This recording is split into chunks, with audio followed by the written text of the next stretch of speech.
Mishnah 20. So it says, Kol machloket shehi l'shem shemayim.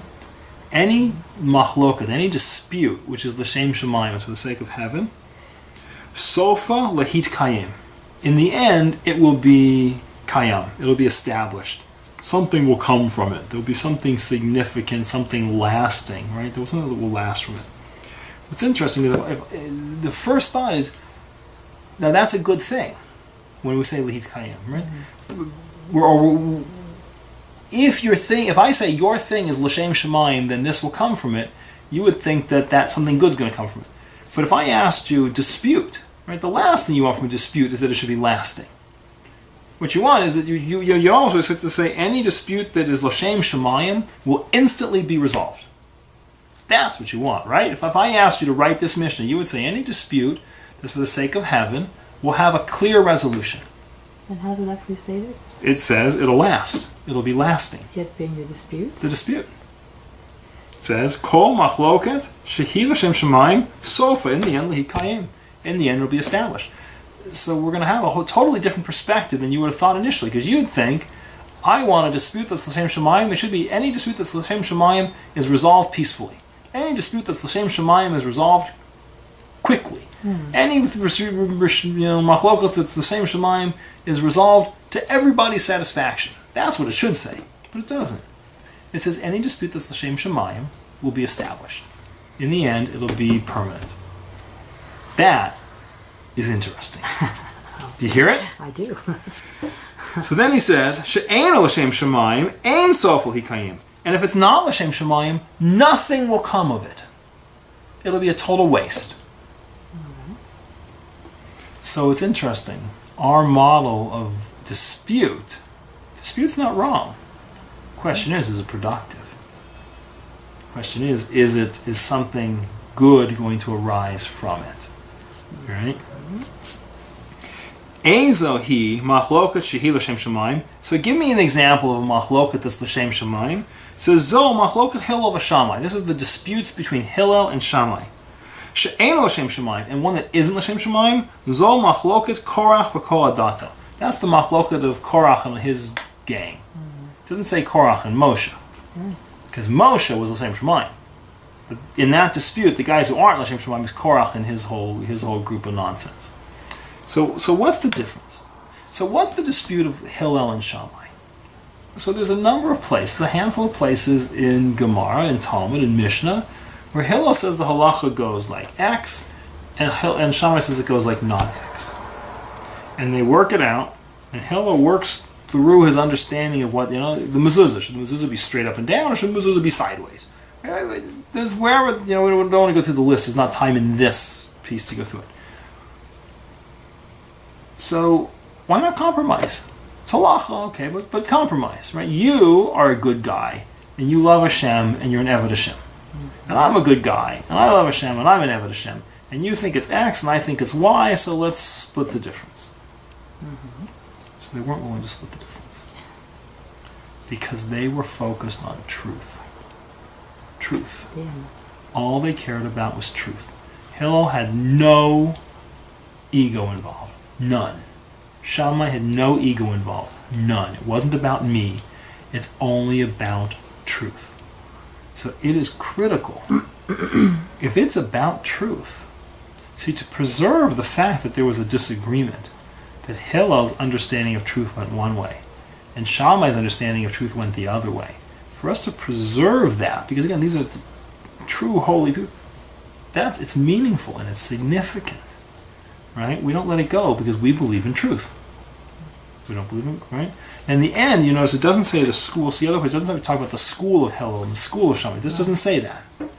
Right? This is Hillel and Shammai. Because it turns out that the school of Hillel and the school of Shammai, it wasn't quite so l'shem shemayim.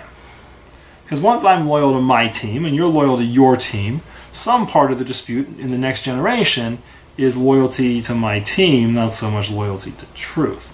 So you have a little bit of difficulty.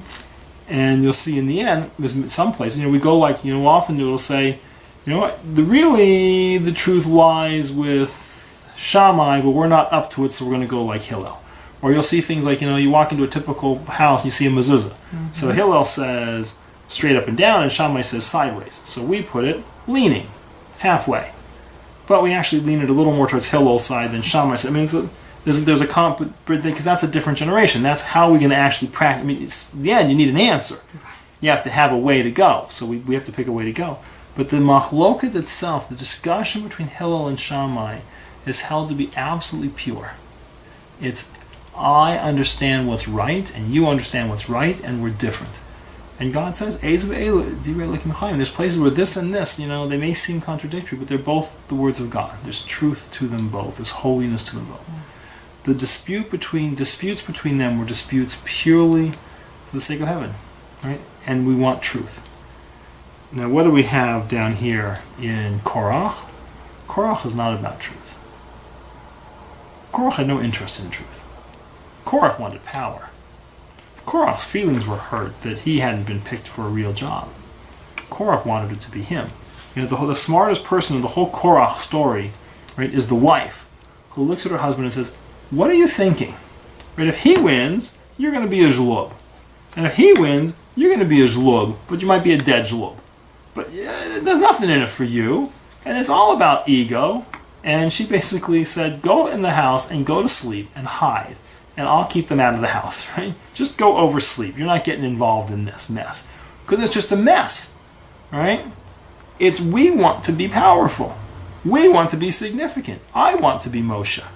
Or if someone asks you the question, would you like to be Moshe Rabbeinu? Right? Would you like to be the guy who goes up on the mountain and gets the 10 Commandments and brings it all down and gives it over to everybody? Right? The answer should be no. Because Moshe did a fine job of getting that done. The only reason you'd say yes is you're thinking, you know what? I want to be the famous guy. Right? It's not that I think I would have done a better job than Moshe Rabbeinu. It's that I wish I was the guy who got to get it done. I wish I was the guy who was famous. I want to be the guy whose name is on the book and on the, right? Howard Rabbeinu. Let it be me. What's this Moshe guy do? Because it's all about me, right? So you see the same thing with love, right? Where we said the destruction is when it's all about me. Machloket is the same thing. See, we don't mind preserving the fact that Shammai and Hillel disagreed, because it's truth, right? Something came of it. It's permanent. The fact is, we're not going to bend. We're not going to pretend it didn't happen. And we're not going to erase one guy's name and, do a Stalinist, only the winners get through. We love truth. They loved truth, and they loved serving God, and it was all Hashem Shemayim. And therefore, out of that dispute, something permanent has come. But Korach, you know what? You have to wonder about a guy when Moshe looks and says, "Listen, okay, if you're right, you'll all die natural deaths tomorrow morning. And if you're wrong, something the world has never seen will happen. The world will open up and swallow you whole, and you'll die that way." Right? One way or the other, you show up on that playground tomorrow, you die. You're dead. But if you were right, you'll die naturally. You know what? Go home. Run. Don't show up and say, "Ha ha, I'm me," because it's me, Because it wasn't about truth, and it wasn't about what's good for the Jewish people, and it wasn't about God, it wasn't about serving God. It was about, I want to be the guy. I want my name up in lights. I don't want your name up in lights. I want it to be me. And that was the end. So that's 2. So now you get to worse. Because who did Korach destroy? Himself and his gang.